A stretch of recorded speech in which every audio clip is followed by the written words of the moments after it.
Hello everyone, and welcome back to the channel. I am Lasha, a member of the Code and Create team. It is always a pleasure to sit down and work through these emerging AI technologies with you, especially when we start seeing tools that fundamentally change how we actually organize our daily work.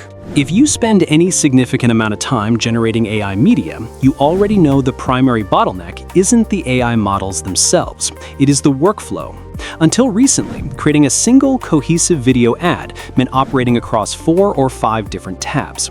You would prompt a large language model in one window, copy that text into an image generator, download the image to your hard drive, re-upload it to a video engine, and hope you didn't lose track of your assets along the way. It is a fragmented, messy process. Higgsfield has just released a new feature designed specifically to solve this exact problem. It is called Canvas. Today, I'm going to give you a full, unsparing breakdown of how this node-based system works.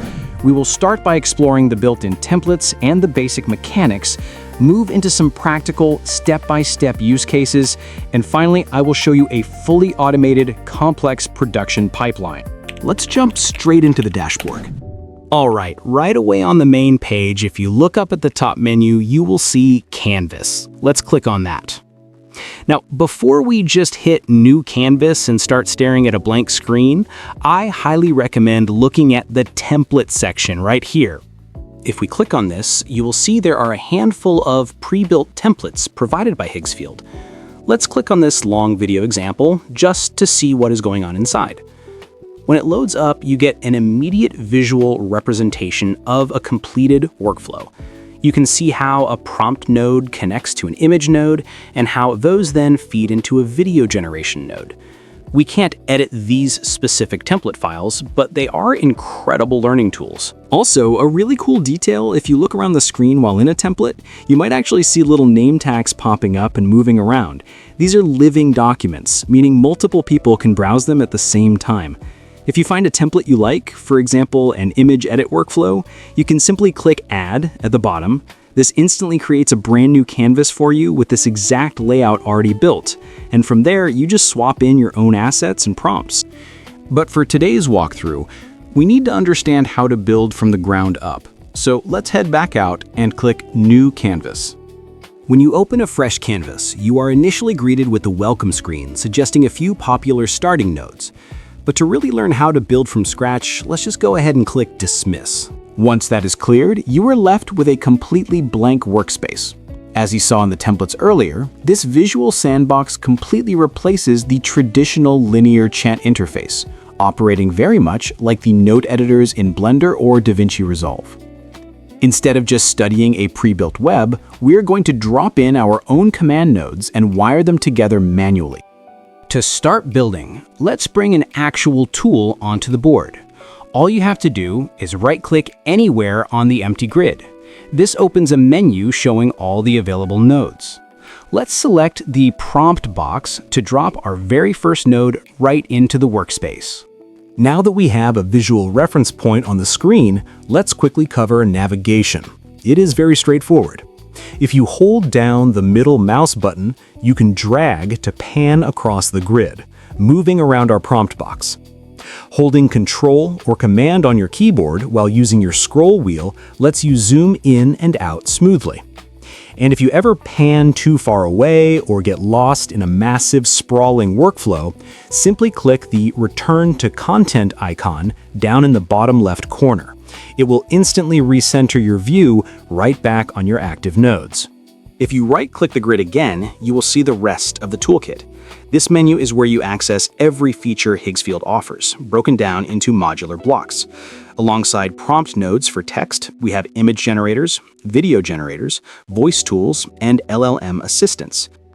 Before we drop these in, look down at the bottom of this screen. You will find a toolbar dedicated entirely to organization and annotation. As your workflows get larger and more complex, keeping them readable is vital. Higgsfield has included tools here that let you draw directly on the canvas. If I click the text tool, I can drop in headings to clearly label different sections of my pipeline. I can add sticky notes to remind myself of specific prompt tweaks.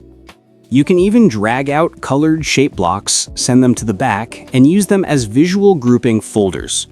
This is perfect if you want to visually separate your image generation logic from your video generation logic. Once you have a section organized exactly how you want it, you can click on those elements and lock them in place. There is also a very handy Tidy Up button. If your node connections ever start looking like a chaotic mess, clicking this will automatically snap and align your nodes into a much cleaner, structured layout. Look at the top right corner. Canvas operates as a highly customizable multiplayer workspace. If you click the Share button, the initial modal pops up. By default, your canvas is locked to private, meaning only you can access it. If we select the public option, the menu immediately expands to give you much more granular control. At the very top, an invite bar appears where you can invite specific team members by entering their email, assign them a role, such as a viewer, and hit Invite. If you prefer to generate a link, you can drop down the Permissions tab to dial in exactly how that link behaves. Under the Joining section, you can choose whether new users require manual approval or if anyone can join. Under Default Role, you can restrict newcomers to strictly being a viewer or upgrade them to a collaborator so they can edit the nodes alongside you. There are also a couple of extra toggles at the bottom under Other, allowing you to make the workflow visible on Community or giving viewers the ability to send messages. Once you have all your parameters locked in, you just hit the bright green Copy Link button at the bottom. When your team actually joins the session using that link, the true collaborative aspect kicks in. You will see their cursors moving around the grid in real time, you can leave comments on specific nodes, use the built-in team chat, and even initiate voice calls directly through the interface. It is an incredibly centralized setup for heavy production workflows. Now that we understand the environment, let's look at how we actually generate content. We are going to start with a basic image generation workflow to demonstrate how nodes interact. First, I will right-click and drop in a prompt node. This is simply a text box where we describe what we want. I'm going to type in a highly detailed portrait of a cyberpunk street samurai in the rain, neon lighting.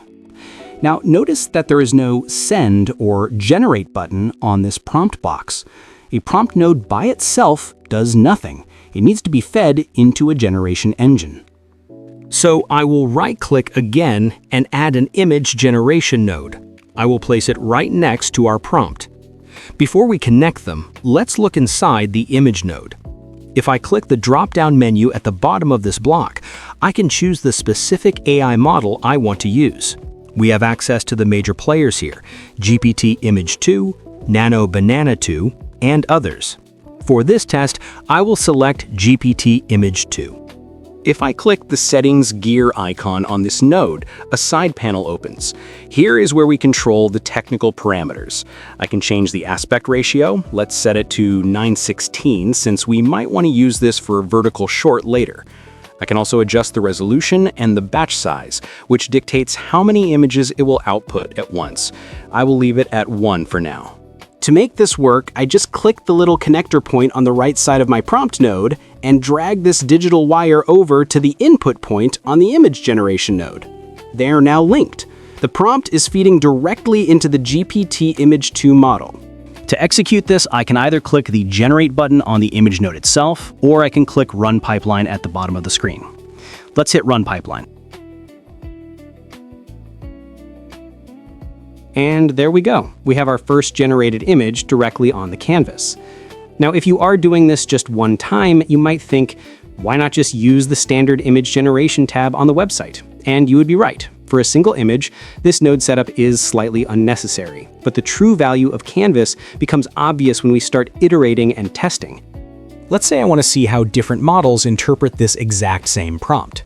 Normally, you would have to open 3 different tabs, copy and paste the prompt 3 times, and check each one.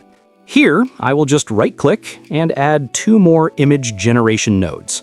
I will set the second one to Nano Banana 2, and the third one to Grok Imagine. I will simply draw a connecting line from my original prompt node into the Nano Banana 2 node and another line into the Grok Imagine node. One single prompt is now driving 3 completely different AI models simultaneously. I will hit Run Pipeline again. Within seconds, we have 3 distinct variations of our cyberpunk samurai. We can visually compare them side by side on the board, decide which model handled the lighting best, and delete the ones we do not need. This parallel A/B testing is incredibly practical for dialing in a specific visual style without wasting time navigating through menus. Let's look at one more image-based workflow that is extremely useful for production: separating the subject from the style. Often when creating assets for a project, you need visual consistency. You might want 5 different characters, but they all need to look like they belong in the same universe. If you type the whole description into one prompt box every time, the AI might slightly change the style between generations.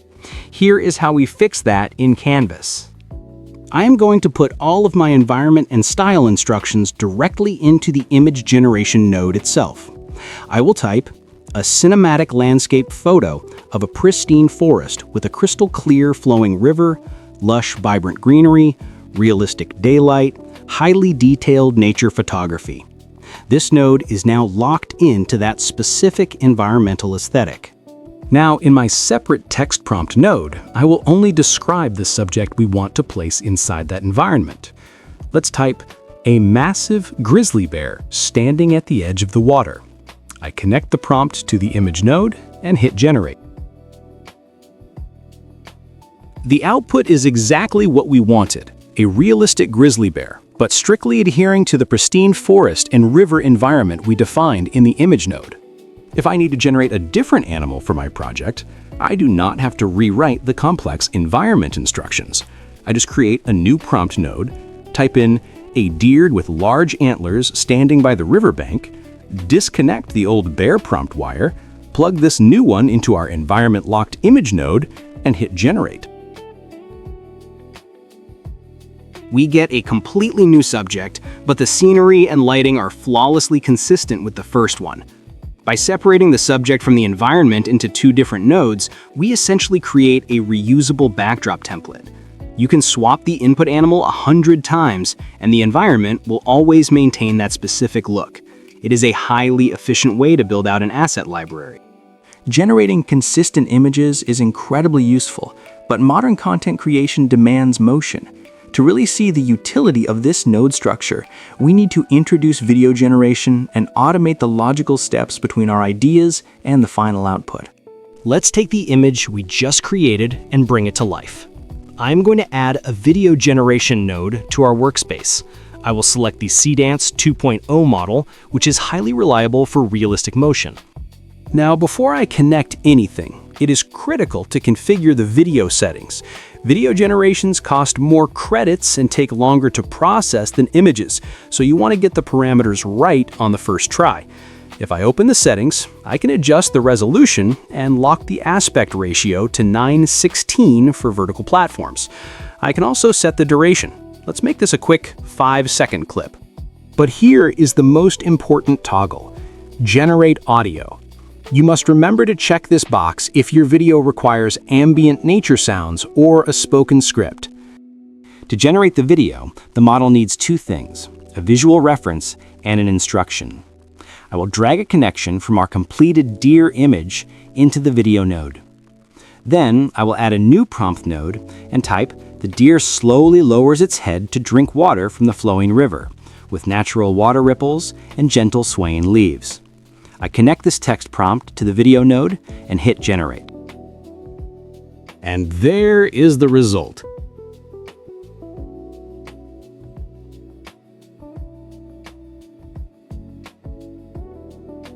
We moved from a text concept to an environment-locked image to an animated video, all without leaving the dashboard or downloading a single file. But we can push this much further. This is where we introduce the most powerful tool in the Canvas ecosystem, the LLM Assistant node. The LLM node allows you to run large language models like Claude, ChatGPT, or Gemini directly inside your visual workflow. Instead of just generating media, you can now generate the logic, scripts, and complex prompts required to build that media. Let me show you a practical real-world scenario. We are going to build a fully automated production pipeline for a user-generated content, or UGC, video advertisement. I am dropping in a reference photo of a man's linen shirt. My goal is to create a video of a realistic creator reviewing this shirt, but I do not want to write the script or design the character manually. I will let the LLM do the heavy lifting. These LLM nodes have vision capabilities, meaning they can actually see the images you connect to them. I will connect the shirt image to our Claude Sonnet 4.6 LLM node. Then, I will add a prompt node that says, "Analyze this shirt," and write a highly detailed visual description of the ideal style model to promote this product in a sunny, casual, relaxed setting. When I run this, the LLM looks at the shirt and generates a precise prompt describing a lifestyle model perfectly tailored to match the product's casual aesthetic. Now, I simply connect that LLM text output into a new image generation node to create our actor. I will also connect the original shirt image so the AI knows exactly what product we are talking about. We now have a highly realistic image of our actor. The next step is the script. I will create a second LLM node. I connect our newly generated actor image to it, along with a prompt that says, "Write a short, punchy, 10-second UGC video script reviewing the shirt for comfort and style, and include audio delivery instructions." The LLM writes the script perfectly. For the final step, we feed both the actor image and the generated script into a Cdance 2.0 video generation node. We ensure the audio generation is turned on in the settings, and we execute the final step.